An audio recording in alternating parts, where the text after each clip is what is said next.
And secondly, eventually I was able to develop a new relationship with my second wife, Pilar, and we are very happy. And it was this thing where she had lost her husband, and in fact, we met at a grief group. You and I are laughing about that. Yeah. Yeah. So Would you say a little bit more about that grief group? Because I know in our previous conversation and recently, as yeah, well as yeah. in the past, you said, "Well, I'm a pastor. I don't need those kinds of things," Yeah. and how that Well, kind of stopped you from you know, doing it. when Wanda died, I had been spending a lot of time and energy taking care of her. And then, there were some things that after a death that you do have to attend to kind of tie up the loose ends after a person dies.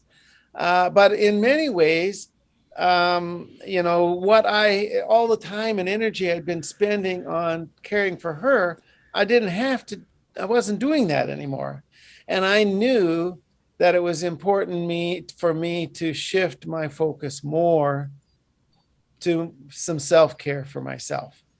And I talked about the things that I was doing even before Wanda died, and those kinds of things continued for me. But that was one reason why I thought, she died in May, and then the church I belonged to was going to start up a new session for the grief group that they regularly provide for people.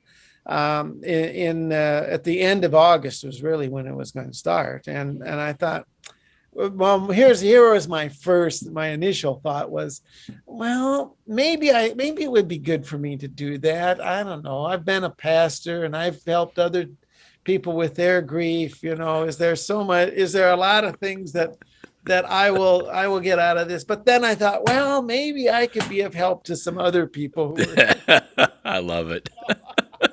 I love it, Arlen. and when I went to the grief group, I realized, well, yeah, maybe as we share grief back and forth, we have help to one another. But there was a lot of things that I learned from that grief group that, I mean, I just didn't know about. you know Yeah. and a couple of things that come to my mind with that was, first of all, um, everybody experiences similar kinds of things as they go through grief in a way, but the other side is everybody's grief is unique, and yeah, there are certain, they used to talk about stages. It's not stages, really. It's not like, okay, I get through this one and now I go on to this and I go on to that. You're going back and forth. But there are certain, maybe it's aspects of grief, different ways in which you experience grief, and those are similar, and yet it's always a unique experience. Those times where all of a sudden you see something, and that triggers another round of grief. I remember, well, just coming across things in the house after Wanda died.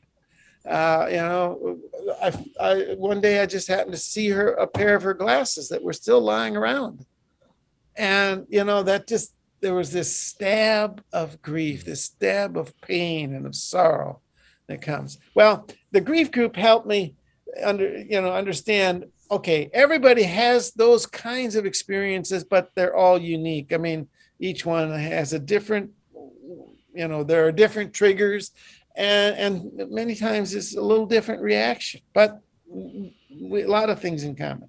The second thing that really surprised me was one of the presenters. We had a series of videos that we listened to or we watched, and one of the presenters talked about how for him, his grief was worse the second year.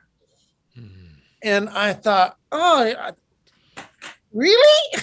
it's going to get worse before. I mean, even Oh, yeah. worse than it was after she Oh, died. wow. You Wow. know, and I think there were some ways in which that happened. Not always, but you know, there were occasions where, yeah, in some ways it felt worse. You know, so those were some examples of things where those were new insights for me, and it was good for me to be there. It was good for me to be able to, you know, share some of my story with other people who were there, to cry with them, and you know, uh, those were, you know, I cried a lot, but I knew if I didn't cry there, I'd cry someplace else. You Right. know, and if I didn't Right. cry, I knew that would be even worse for me, Really. because I wouldn't be expressing those deep emotions that I felt. Mm-hmm. And, Real safety in that group to yeah, it's yeah. a safe place to actually cry and it'd be okay. Yes, yeah, Yes. it is. It is, because everybody understood. Yeah, we're all in the same boat that way. Mm-hmm. Yeah.